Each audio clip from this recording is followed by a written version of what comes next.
Dahil sa tulong ni Jesus, si Jesus ngayon nasa langit. Yung father niya, pumasok sa akin. Sinusundan ko ang kapatid ko. Tingnan mo ang Diablo. Sasabihin ko na lang sa inyo, alam ng Diablo na mabubuhay na ako. Simula na pinangalan ako ang inatake niya. Kaya nagtatanga ako ba't ako buhay. Lalo ako napapalapit sa Diyos. Pero okay lang ako ng kung ano yung kagustuhan ko, masusunod. Kung sinasabi yung tao lang ako, alam ko tao ako, pero kinatok na ako ng Diyos. Bago ako nagaganto, ang kinakain ko ng gulay prutas. Kaya nakakaramdaman ako ng sakit. Dahil yung Diablo, tiniming niya talaga para makita sa mga tao. Sabi ko nga, hindi ko sinabi na papatayin kita eh. Ang Diablo nasa paligid natin. Sige, huwag ka muna magsalita ha. Relax ka lang ha. Aayusin namin ng tatay mo ang lahat daan-daan lang, no?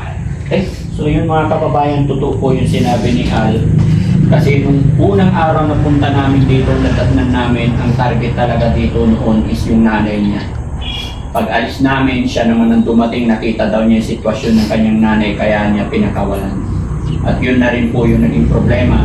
Yung pinakawalan niya, nanay niya nagkala at may nasunog na bahay. Kaya siya yung kinuha ng mga police, DSWD, kaya diniretso sa pagamutan. At ito naman ang nangyari.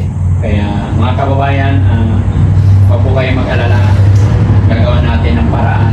Kasi mga nakaraang araw po, okay na si Al.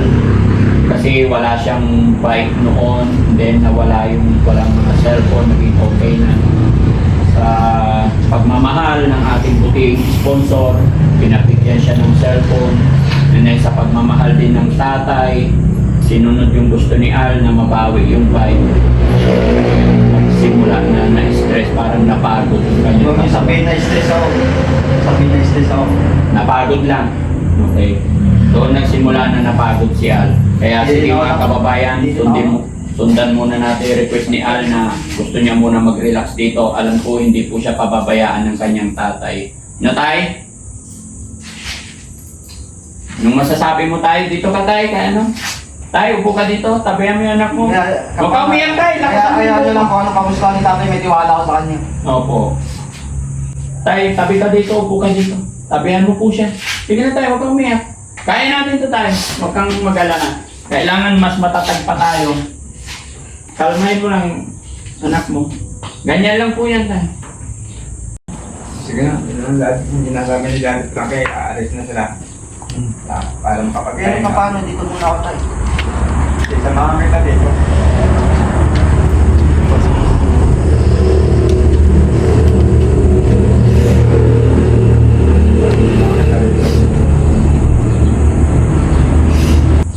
Dito peke.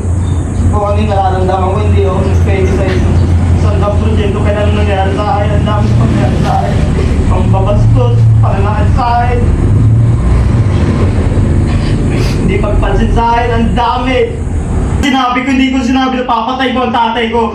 May isa din doon, may sinabi ako na sinusunod ko yung puso ko, pero ang sinabi,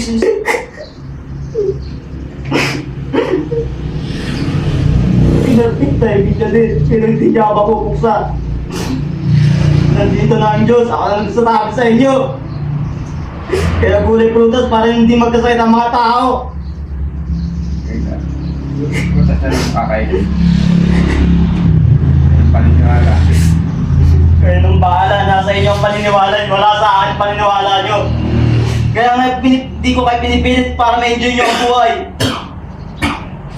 Pero kapag nagkasakit kayo, nasa ospital kayo, masa-surgery, ano mararamdaman, hindi nyo pa inisip yan.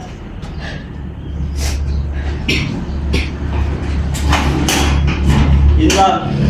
Iwan nyo muna ako dito. Iwan muna ako dito para ano muna ako. Gusto ko lang mapakalma.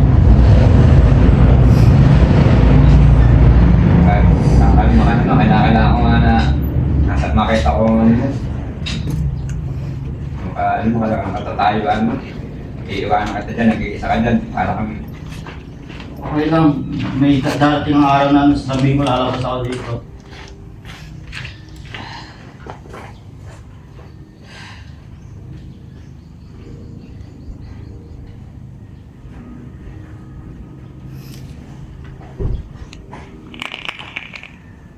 Yun lang.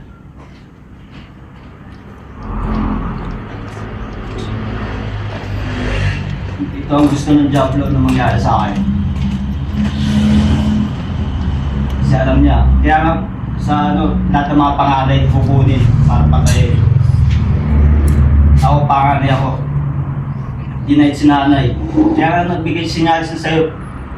Sinyalis si nanay sa'yo na pag naramdaman mo nagkaroon ako ng sakit, doon na yun. Si Diablo hawak yung si nanay. Pero pinalayan niya si nanay kasi tinan yung nangyari sa akin. Kaya nga nakakausap natin si nanay ng maayos kasi pinalayan na siya ng Diablo. Tapos yun yung nagamit si nanay. Sa revelation, 3 years. Nakakulong si nanay. May 6 months, pero di pala kung masusunod ng 6 months, ang dami pangyayari.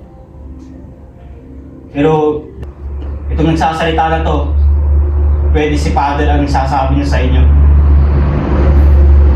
Yun lang. Tama na, ayoko na. Nasabi ko na lahat. Kapag kakain kayo ng gulay prutas, malaki kayo sa sakit.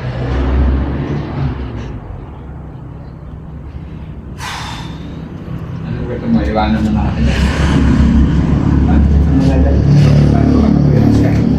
Mag-enjoy lang kayo. Para makapag-ano. Gusto ko malanasan yung pag-iram ni nanay na nakakulong siya. Sige, sige. Kasi pare pag si nanay.